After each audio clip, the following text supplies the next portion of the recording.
आरोप पत्र में भाजपा कह रही है कि दिल्ली को ये कह रहे थे कि दिल्ली के स्कूलों को विश्व स्तरीय बनाएंगे केजरीवाल जी, जो दिल्ली मॉडल, शिक्षा मॉडल, मनीष सिसोदिया मॉडल, अब तो अवध ओझा मॉडल भी कर दिए हैं। 2 लाख छात्र अभी भी शिक्षा से वंचित हैं, ये आरोप लगा रही भारतीय जनता पार्टी, गंभीर आरोप। दिल्ली में अगर 2 लाख बच्चे पढ़ नहीं पा रहे हैं। निःशुल्क स्वच्छ जल, 43% से अधिक झुग्गीवासी बोतल व टैंकर से पानी खरीदते हैं। गंभीर आरोप है, लेकिन एक बहुत हद तक सही दिखता है। गर्मी में इधर से उधर टैंकर भाग रहा होता है। दिल्ली को निःशुल्क क्लिनिक व अस्पतालों का मॉडल बनाने, 70% मरीज निजी अस्पताल में जाते हैं। वो जो कह रहे थे हमने बड़ा अच्छा कर दिया, सरकारी अस्पताल अच्छे कर दिए, उसका 5 वर्षों में यमुना को साफ कर देंगे। अब ये तो भाजपा के आरोप लगाने से थोड़ी ना है कि यमुना बहुत गंदी और बदबूदार होगी। इसके लिए तो किसी कुछ करना ही नहीं। रोज जो लोग एनसीआर से दिल्ली जाते हैं, दिल्ली में रहते हैं, दिल्ली में आते जाते हैं, यमुना पार करते हैं, उनको समझ में आ जाता होगा। झाग, गंदगी, बदबू, मतलब अब तो वहां के पेड़ पौधे भी वो जहरीले हो चुके हैं, जमीन जहरीली हो चुकी। तो ये साफ साफ दिखता है। फिर एक और है, प्रदूषण मुक्त कर देंगे। अरे बाप रे बाप, मैं बार बार कहता हूं, गले में खराश मेरे हो जाती है, सर्दियां आती तो सर्दी से कम ये जो पोल्यूशन है, जो प्रदूषण है, पर्यावरण में गड़बड़ हो रही, इसकी वजह से ज्यादा। अब सवाल यही है कि क्या इसको बहुत मतलब आगे बढ़ा पा रहे हैं? क्या अरविंद केजरीवाल ने कोई ऐसी योजना बनाई कि वो ठीक किया जाए? तो पता चलता है नहीं बनाई हुई, कुछ नहीं कर पाए। यमुना में कहा था कि परिवार सहित स्नान करेंगे छठ से पहले।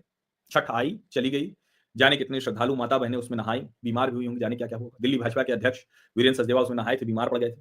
खतरनाक है वो पानी, जहरीला प्रदूषण। और ये वायु प्रदूषण का कह लें, भैया बुरा हाल रहता है। इस सरकार ने कुछ नहीं किया।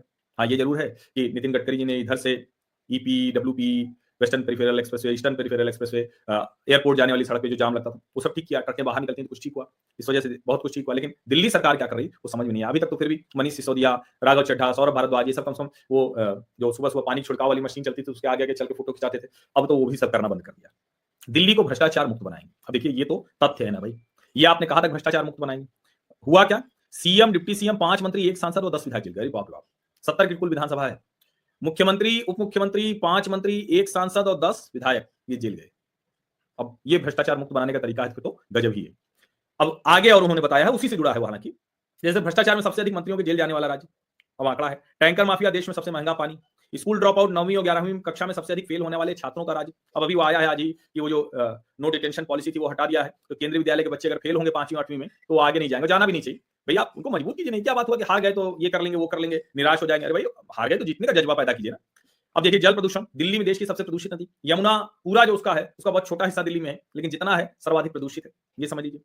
ये कूड़े का पहाड़, गाजीपुर लैंडफिल साइट बना देश का सबसे ऊंचा कूड़े का पहाड़। सच भी है, अरविंद जी जाके वहां से भाषण किया करते थे। अब एमसीडी भी उनके पास है, अब क्या करेंगे? तो दिल्ली मॉडल पर ही भाजपा खेल रही है, आक्रामक है, ये अच्छा है। और केजरीवाल रक्षात्मक मुद्दा में दिख रहे हैं, कह रहे हैं कि अगर वोटर लिस्ट में नाम होगा तभी महिला सम्मान योजना, संजीवनी मिलेगा। इसका मतलब ये हुआ ना कि डरे हुए हैं ना, उनको लग रहा है कि उनका वोटर नहीं है, उनका वोटर नहीं आ रहा है, तो वो कहे भैया आओ स्कीम का लाभ लो, अभी कितना काम करेगा। और वायु प्रदूषण, दिल्ली विश्व की सबसे प्रदूषित राजधानी है, शर्म आती है, करें क्या?